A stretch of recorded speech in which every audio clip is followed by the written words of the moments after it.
Saudações, caros lupinos. Sabemos que histórias sobre lobisomens estão presentes em todo o mundo e são tão antigas quanto Cristo. Hoje vou lhes falar sobre o mais antigo registro existente em literatura erudita sobre história de lobisomem. No século I, no tempo do imperador Nero, um escritor romano chamado Tito Petrônio Arbiter escreveu o livro Satyricon, considerada uma obra-prima da literatura latina e o primeiro romance realista da literatura universal. Satyricon reproduzia a vida na antiga Roma. E no capítulo 62, durante o luxuoso e extravagante banquete oferecido por Trimalchion, um dos convidados narra a história de um soldado lobisomem. E então, depois que todos desejaram bom senso e boa saúde, Trimalchion olhou para Niceros e disse: "Você costumava ser melhor companhia em um jantar. Eu não sei por que você se faz de burro agora. Calado aí no seu canto. Por favor, para me fazer feliz, conte-nos uma de suas aventuras."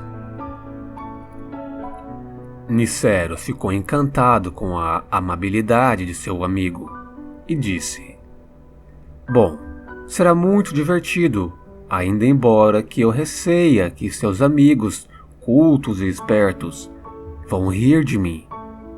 Mas ainda assim, deixe-os, não importa. Eu contarei a minha história. Que mal a risada de um homem fará comigo, não é? Ser ridicularizado é mais satisfatório do que ser desdenhado." Então começou Niceros a contar a seguinte história. Quando eu ainda era um escravo, morávamos numa rua estreita, em uma casa que hoje pertence a Gávila. Ali estava eu, à vontade de Deus. E foi de vontade dele que eu me apaixonasse por uma mulher comprometida. Me apaixonei pela esposa de Terêncio, o hospedeiro. Você se lembra dela, Trimalchion? Melissa de Tarentum, uma mulher linda. Mas eu juro que não foi uma paixão básica. Eu me apaixonei. Foi por sua natureza encantadora. Se eu precisasse de algo e lhe pedisse, ela nunca recusava. Se ela tivesse 2 centavos no bolso, era capaz de dividir. Mas ela era comprometida e eu nunca teria chance. Até que um dia, o marido dela morreu na propriedade. Então pensei, essa é a minha chance. Eu me preparei e comecei a planejar uma maneira de como chegar até ela e me declarar. Naquela ocasião, o meu mestre, por acaso, estava em outra cidade, cuidando de negócios. Eu aproveitei então a oportunidade e chamei uma pessoa em nossa casa. Era um soldado. Era muito corajoso. Eu o chamei para pedir que me acompanhasse até o 5º marco, onde Melissa residia. O caminho era perigoso.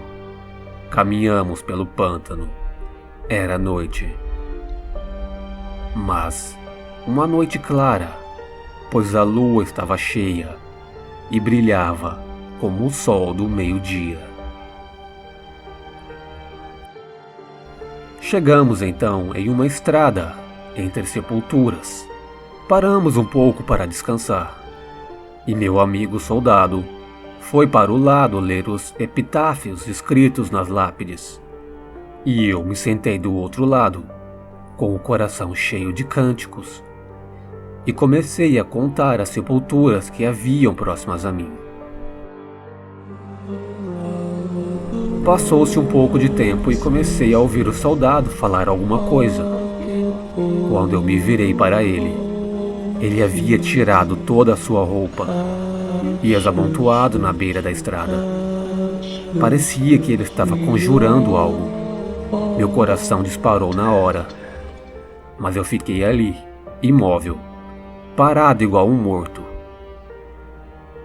Ele então começou a mijar em volta de suas roupas. Fez um círculo, um anel de urina em torno das roupas. E de repente, puf, se transformou em um lobo. Por favor, não pense que estou brincando. Eu não mentiria sobre isso por dinheiro nenhum no mundo. Mas, como eu estava dizendo, depois que ele se transformou em lobo, ele começou a uivar. E depois, correu para dentro da floresta. A princípio, eu mal sabia onde estava. Fiquei atordoado com aquilo.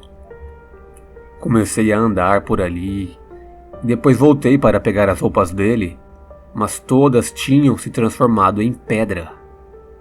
Ninguém naquele momento poderia estar mais perto de morrer de medo do que eu. Mas não sei de onde me veio um pouco de coragem e saí correndo dali, pelo meio da escuridão, até que finalmente cheguei até a casa da minha amada Melissa.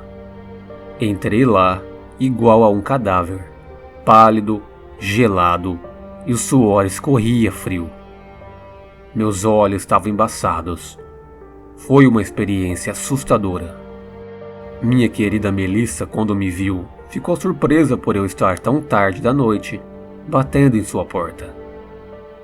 E para me deixar ainda mais assustado, ela disse: "Nicero, se você tivesse chegado aqui um pouquinho mais cedo, talvez tivesse sido de grande ajuda, pois um lobo apareceu aqui, entrou no curral e matou todas as nossas ovelhas. Foi de tal forma que deixou o sangue delas espalhado por todo lado. Mas ele não nos fez de tolos. Embora tenha conseguido fugir, um dos criados conseguiu com uma lança ferir gravemente o pescoço dele." Intrigado e horrorizado, e como o dia já estava clareando, Niceros voltou rapidamente pelo mesmo caminho. Ao passar pelo lugar onde as roupas do soldado haviam se transformado em pedras, verificou que ali só havia agora uma poça de sangue. Ao chegar de volta em casa, Nicero se dirigiu até o alojamento dos soldados e lá encontrou o companheiro, deitado numa cama. Sangrava muito e o médico lhe tentava estancar a hemorragia no pescoço. Niceros conta que nesse momento teve a plena certeza que aquele soldado era um lobisomem. Eu percebi que ele era um lobisomem.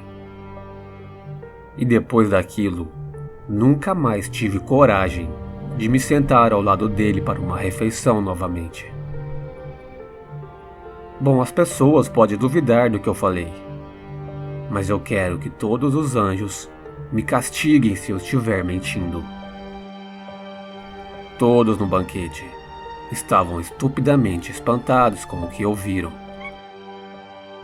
Mas Trimalchion disse: "Eu não vejo falsidade na história de Niceros."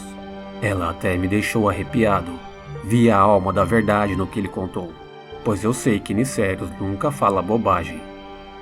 Ele é muito confiável e não é um tagarela. Bom, caros lupinos, o banquete de Trimalchion prosseguiu com o próprio Trimalchion, relatando uma história de horror sobre bruxas. As citações sobre lobisomens se encerram aqui. Mas como vimos, temos claramente uma história de lobisomem. A mais antiga história de lobisomem em literatura erudita, que está contida no livro Satyricon, do escritor romano Tito Petrônio Arbiter, provavelmente datado próximo do ano 60 depois de Cristo.